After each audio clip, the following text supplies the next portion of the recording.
bem-vindos ao programa de Medicina Baseada em Evidências, Saúde Baseada em Evidências, da disciplina de Medicina Baseada em Evidências da Unifesp, com o apoio do Centro Cochrane do Brasil. O Centro Cochrane do Brasil é uma entidade internacional que tem sede no Brasil, uma das sedes é nacional, brasileira, aqui em São Paulo, na Unifesp, e que mapeia o conhecimento para que o paciente e o médico saibam o que tem maior probabilidade de dar certo, de trazer mais benefícios do que malefícios em relação a outras opções, ao não tratamento, e que depende muito da ciência. Isso é obrigatório por lei no Brasil, no próprio SUS, né? Tem a Lei 12.401, assinada pela presidente Dilma, que diz que novas tecnologias no Sistema Único de Saúde obrigatoriamente têm que ser baseadas em evidências científicas de qualidade, que é um progresso, um marco de uma política de governo para a saúde ser baseada na ciência. Parece ser muito óbvio. É óbvio isso, Délcio? Eu vou perguntar ao professor Délcio Matos, que está aqui conosco, e que é professor titular da Unifesp de cirurgia, gastrocirurgia, e que é um dos gastrocirurgiões de maior nível de publicações nessa área que eu conheço. E algumas revisões que nós fizemos, inclusive, é usada para propaganda da revista da própria Cochrane, não é? Exatamente. Deus. Então, vamos começar pelo começo. Eu falei aqui que é preciso lei para implementar tomada de decisão baseada em evidência. Se você fosse operado, o que você gostaria de ter? Informação. Quando eu tomei o primeiro contato com esse enfoque, falei, puxa, será que é necessário? Porque é tão lógico você imaginar que haja para se tomar uma decisão clínica, tem que se basear num conhecimento produzido de forma metodologicamente correta. Eu achei que essa coisa tinha que ser aceita sem muita discussão, não era uma coisa a ser introduzida. No entanto, nós estamos há 10 ou 15 anos trabalhando nessa área e eu vivo descobrindo novidades, e no nosso programa de pós-graduação, tanto na área cirúrgica como aqui na medicina baseada em evidência, a gente tem visto grandes avanços desta ferramenta que é a evidência, e que hoje extrapolou a própria medicina, né? A evidência hoje já está no direito, nas outras áreas e na assistência social, na educação, né? Aquilo que parecia que não era muito lógico de executar, né? de implementar. Quer dizer, a ciência proliferou de tal maneira, né, que coisas boas e ruins apareceram e começaram as ruins poluir as boas, que são minoria, como sempre, exatamente. Não é? E as pessoas, para saber isso, é preciso que alguém separe para elas as evidências. Exatamente. Nós temos uma literatura totalmente poluída, né? Com maus trabalhos mas tem os bons trabalhos. A medicina baseada em evidência, dentro de uma estratégia, ela busca... E os maus trabalhos, como são mais numerosos, escondem os bons. Esconde os bons trabalhos, sem dúvida Um dos papéis de quem faz medicina ou cirurgia baseada em evidências é separar esse joio do trigo, não é? E levar isso para o profissional da saúde, ter educação continuada, né? Baseada em evidências, e para o paciente também saber... Exatamente. Da onde vem aquela informação que está sendo utilizada para ele ser operado, por exemplo. E quando a gente vai na literatura buscar o conhecimento já produzido e seleciona os melhores, a gente se surpreende com os novos conhecimentos produzidos através daquele conteúdo já publicado e já disponível para todos os colegas, né? Eu acho que este é o grande mérito. Este é o grande mérito. E nós trabalhamos nessas evidências e tivemos a felicidade delas serem aceitas em países do primeiro mundo. Internacionalmente, eu vi referências desses trabalhos que você está citando, que você liderou e que eu só dei o suporte metodológico na Austrália, na Suécia, na Dinamarca e etc. Sem dúvida nenhuma. Do Brasil para o mundo? É absoluta verdade mesmo. Então, na realidade, nós tivemos o privilégio, né? Você foi também bolsista na mesma época da Fundação Rockefeller, aqui na Unifesp, né? Ligado aos grandes centros internacionais, algumas décadas atrás. e que isso evoluiu de tal forma que virou uma ferramenta para toda a humanidade, não é? Sem dúvida. A Cochrane hoje tem 31 mil pesquisadores trabalhando e selecionando a informação científica para tomar a decisão na saúde, não é? Tem 15 centros e nós temos o primeiro a ser fundado num país em desenvolvimento na época, Que não é é? o nosso, né? E que agora, esse ano, nós estamos completando 18 anos, atingindo já foi a maioridade, enquanto a Cochrane já está fazendo 22 anos. Né? Está atingindo a autonomia, né? Se fosse uma criança. Né? E você, Délcio, que é um professor titular de gastrocirurgia, não é? Como é que você se mantém atualizado, diferente de outros que não tiveram a mesma formação? Você acha que tem mais facilidade? Eu tenho convicção que realmente a busca na literatura da atualização, desde que ela é feita com uma análise crítica adequada, sem dúvida ela permite ao profissional, e eu tenho sentido isso comigo mesmo, atuar com uma decisão clínica confiável. Mais segura. Mais segura. E nunca esquecendo que a evidência é uma ferramenta, mas ao lado dela nós temos a opinião do paciente, nós temos a opinião do administrador, nós temos, enfim, um conjunto que vai... E a melhor evidência científica. Né? Sem dúvida nenhuma, sem dúvida nenhuma. Que essa era a parte que na área cirúrgica, particularmente, foi sempre uma parte um pouco esquecida, porque o cirurgião... Era mais uma arte, um artesanato. Sem dúvida. O cirurgião, pelo próprio perfil, ele se entusiasma com novos dispositivos, com a própria experiência, enfim, e a evidência veio quebrar essa circunstância. Só para lembrar, né? Quando, Délcio, eu era aluno, as aulas mais repetitivas que eu tive no departamento de cirurgia era sobre cirurgia para úlcera duodenal, gastroduodenal. Exatamente. Essa é uma história espetacular. E era gastrectomia com vagotomia seletiva, uma cirurgia extremamente cruenta, não é? Sendo mutilante. Mutilante. E se fez durante décadas, né? E tinha os grandes artesãos dessa cirurgia. E como é que ela é tratada hoje? A úlcera gastroduodenal. Pois é. Tratada com antibióticos, né? Porque mostrou-se evidências que você poderia resolver isso com antibiótico, que era uma bactéria que estava ali. Sem dúvida nenhuma. Então, mas quantas pessoas foram operadas, né, por falta de estudos que mostrassem que aquilo não era melhor do que outras opções. E nesta época, alguns aforismas surgiram, como, por exemplo, grandes cirurgiões, grandes incisões, coisas desse tipo que hoje... Quanto maior a incisão, maior era... Maior era o cirurgião, como competência e tudo mais. Mas hoje é uma realidade totalmente diferente. Entendi. Hoje, praticamente, nós só fazemos atos operatórios em úlceras complicadas, que é a mínima porcentagem. E indo mais para trás na história da medicina, e antes o melhor cirurgião é que tivesse o bisturi mais sujo e o avental mais sujo. Né? E a ciência veio mostrar que isso era um absurdo. Não é? Sem dúvida. A realidade hoje é totalmente... A medicina baseada em evidências tem esse papel, não é? De separar o joio do trigo, botar a ciência para iluminar o assunto, ver qual o melhor antisséptico, qual a melhor anestesia, qual a melhor prótese, né? Se é para dar o ponto comum, por exemplo. Eu sei que você tem um trabalho, é mais ou menos óbvio que... mas é importante porque tem um custo enorme. Ao dar o ponto, você dá um ponto de fiozinho simples de catigutte reabsorvível, ou você põe um grampeador, uma máquina automática costurando o sujeito inteiro? Como é que fica?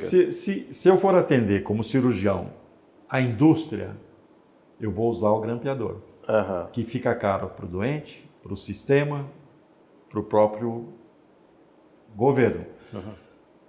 No entanto, quando nós tentamos produzir a evidência sobre esta comparação, se o fio ou se o grampo, nós observamos que os resultados são absolutamente iguais.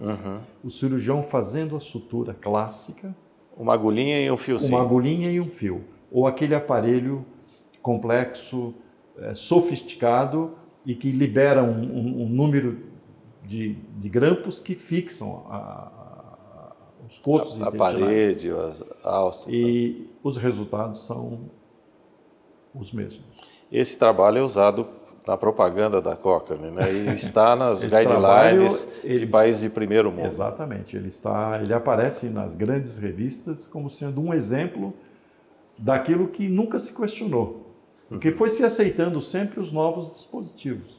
Será que aquela forma antiga de operar, como você bem colocou, fazendo a sutura, também não é válida e pode ser aplicada? É muito mais barato.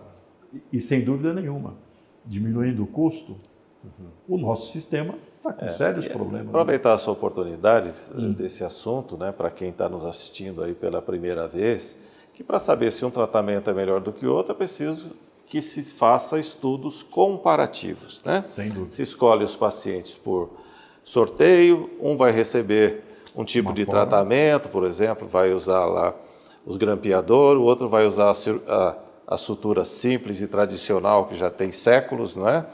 E você vai ver se os resultados, né, são melhores, sobrevida do paciente, infecção, deiscência, né, que é rompimento da sutura, etc., né?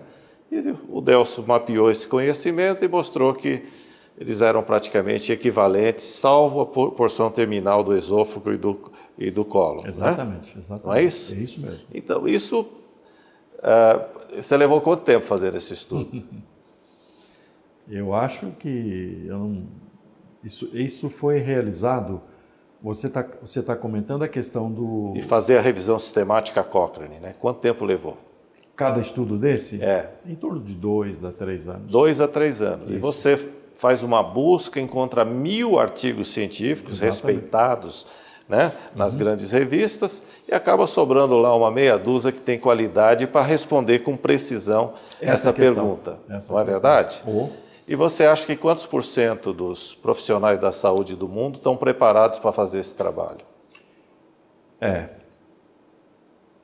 É um percentual bastante pequeno. Muito pequeno, não é? Muito pequeno. E na área cirúrgica, Álvaro, menor ainda. Menor ainda. E quantos podem se beneficiar disso depois? A população como todos, um todo. não é verdade? Como um todo. E toda a população do mundo, não é? Sem dúvida nenhuma. Então, esse é um tipo de trabalho que vale a pena, não é?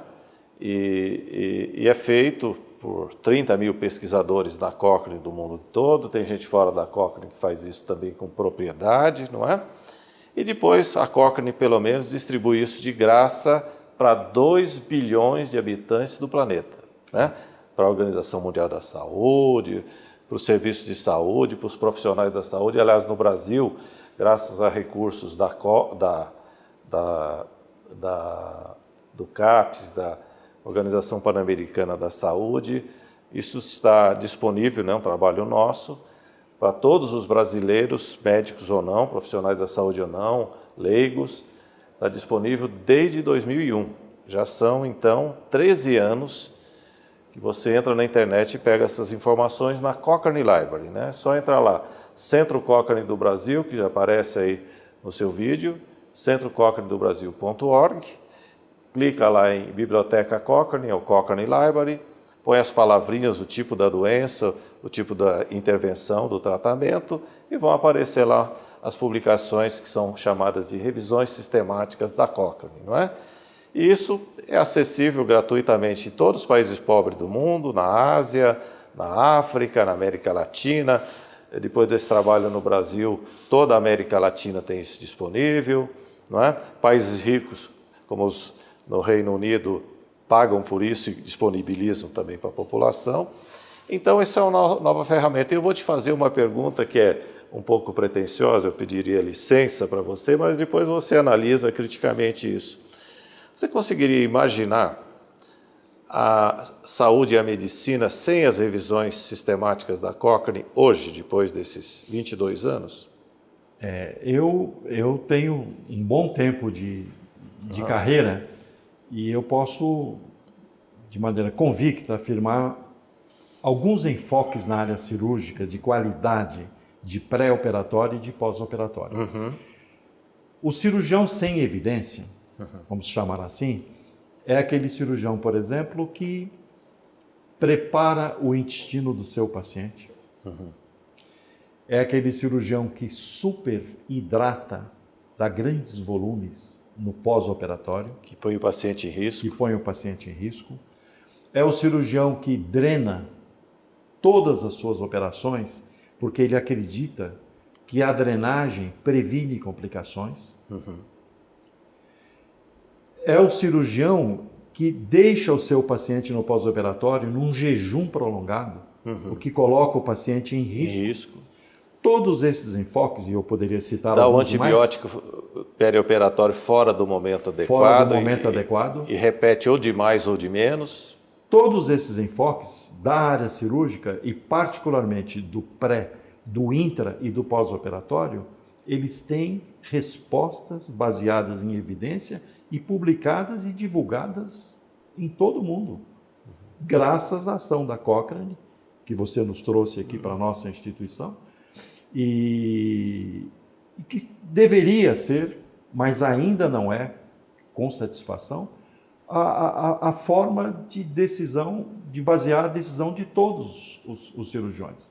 Não há necessidade de se deixar em jejum, não há necessidade de se hidratar, existem procedimentos anestésicos combinados que dão menos anestesia para o doente.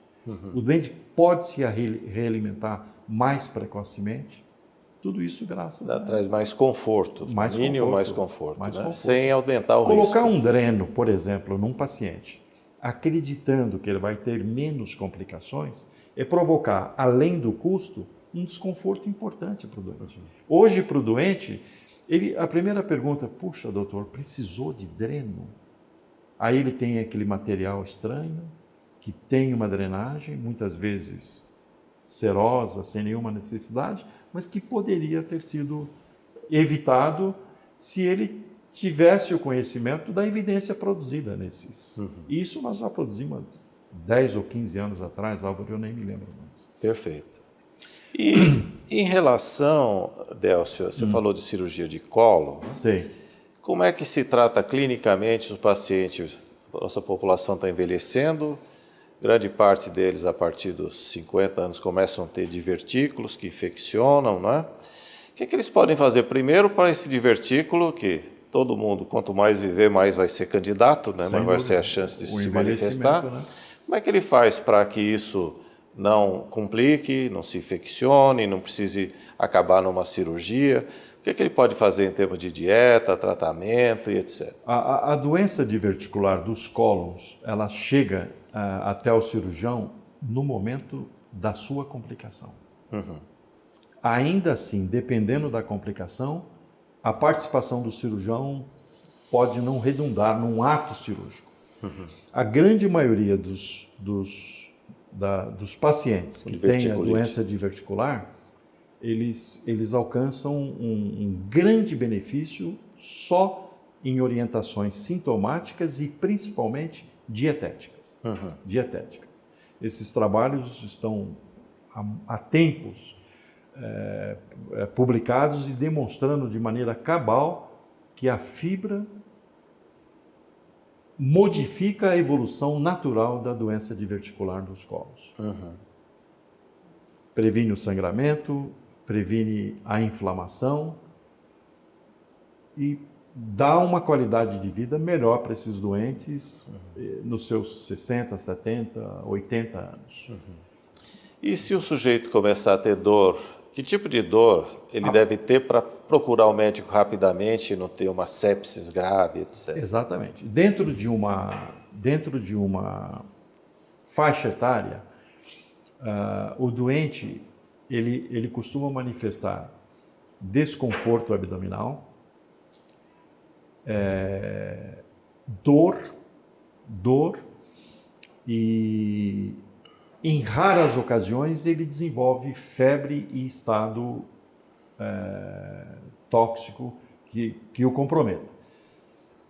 Na realidade, a prevenção é anterior a essa circunstância. A detecção dos divertículos pressupõe já uma dieta adequada permanente, que é a dieta com fibra. E tem uns tipos de antiespasmódicos também, para reduzir a dor? Também isso tudo deve ser feito. E o tratamento sintomático é de conhecimento da classe médica, mas o que atua modificando a dor e a evolução natural é a dieta. O cirurgião na doença diverticular, ele participa naqueles quadros realmente avançados de abdômen infecção, agudo, né? de abscesso, que é o abdômen agudo inflamatório decorrente da doença diverticular. Perfeito. E câncer de colo, Délcio? O que o sujeito pode fazer para detectar antes, para não evoluir muito tarde? O câncer coloretal, infelizmente, nós, em nosso meio, diagnosticamos, na maior parte das vezes, tardiamente. E isso compromete o futuro do doente, compromete a evolução do doente. Sem dúvida nenhuma, com o aparecimento dos métodos endoscópicos, o tratamento dos pólipos, modificou e vem modificando. O que nós precisaríamos nesse momento é de uma conscientização da classe médica e da população de maneira geral, que os doentes deveriam procurar os seus médicos de maneira mais precoce na verificação de mudança do hábito intestinal.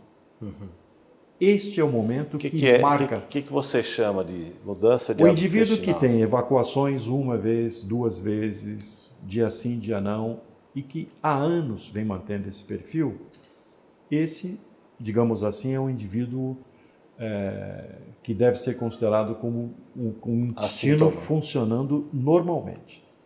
Mas nas manifestações do tipo dor, alterações para obstipação e alterações para diarreia, esses indivíduos devem ser procurados, devem procurar o atendimento adequado, o médico adequado, bem informado, que vai fazer a sua busca.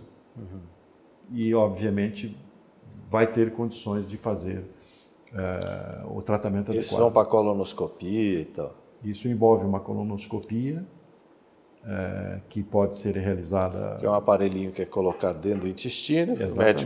O médico é um aparelho de fibra, que sob anestesia ele é colocado dentro do intestino, fácil diagnóstico, permite biópsias, permite fotografias, e tudo isto...